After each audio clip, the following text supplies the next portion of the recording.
Alô, pessoal. Essa gravação aqui eu vou fazer em várias sessões menores, porque esse programa que eu estou usando, ele cria uns arquivos muito pesados, então eu vou subdividir em várias partes. Eu estou aqui com o Edson Camargo, e a gente está conversando sobre a situação do Brasil, e eu me lembrei de algumas coisas que eu já deveria talvez ter explicado antes. Quando eu explico ali as formas do poder, então eu expliquei isso no curso que eu dei de Filosofia Política na Universidade Católica do Paraná, expliquei várias vezes. E um dos elementos fundamentais é a diferença de natureza entre o poder intelectual ou espiritual, como queiram chamar, o poder político-militar e o poder econômico. E a característica principal do poder intelectual é que ele é de longo prazo. Ele geralmente se exerce para além da vida do seu portador. Por exemplo, se você vê, Aristóteles viveu 400 anos antes de Cristo e a grande onda de aristotelismo no Ocidente começa em 1200, 1300. A influência de Aristóteles se arrasta até hoje. Porém, durante mais de um milênio, ficou quase todas as obras de Aristóteles ignoradas, só 2 ou 3 eram lidas. Então, inclusive a poética de Aristóteles, ela fica sumida por 1400 anos. Ela aparece em 1548, que descobrem, começam a ler. Então, como Augusto Comte dizia o seguinte: a vida dos vivos é determinada por filósofos mortos. O sujeito que não tem instrução, que não está dedicado a uma atividade filosófica, ou na verdade não está dedicado a atividade intelectual nenhuma, ele não tem uma única ideia própria. Tudo o que ele diz é herdado e copiado de algum filósofo do passado que ele geralmente não conhece e cujo nome ele também desconhece. Tá certo? Mas ele está sendo um instrumento do pensamento desse filósofo. Ele pode não saber, quer dizer, é um instrumento inconsciente. E é nesse sentido que o Comte dizer que a vida dos vivos é governada por filósofos mortos.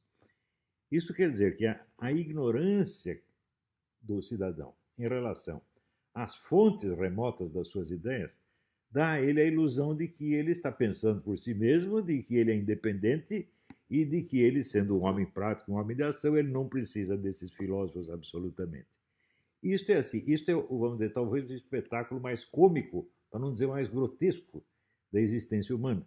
Quer dizer que aqueles que são, vamos dizer, discípulos inconscientes, ou de Kant, ou de Platão, ou de Karl Marx, imaginam que não precisa nem de Kant, nem de Platão, nem de Karl Marx para coisa nenhuma, e se acha muito independente e muito superior, precisamente por desconhecer as fontes das suas próprias ideias. Os políticos são todos assim, do primeiro ao último.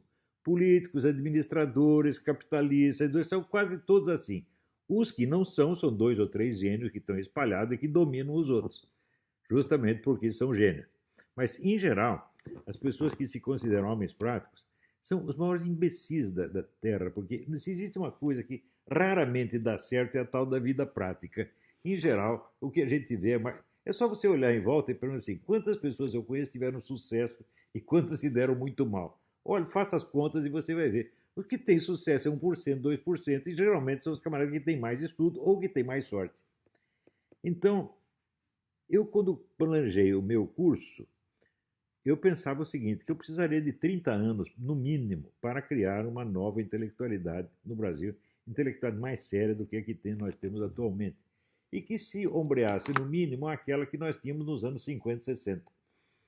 E que eu precisaria de 30 anos para isso. E que depois desses 30 anos, talvez fosse possível essa intelectualidade gerar uma classe política melhorzinha. Mas quando o meu curso foi alcançando 10, 12, 13 anos, já houve uma espécie de ejaculação precoce. Começaram a aparecer esperanças políticas, muito justificadas, na verdade, porque ninguém aguentava mais aquela situação criada pelo PT, e imediatamente aparece uma classe política de pessoas totalmente despreparadas e presunçosas. Em vez de querer estudar, eu falei, não, nós vamos ter que criar um movimento político e, vamos dizer, acumular poder nesse movimento político para daí fazer alguma coisa. Não, já foram todos se eleger. Quero ser vereador, senador, deputado e vamos resolver os problemas do Brasil. Isso não é sério, gente. Vou passar para a gravação seguinte.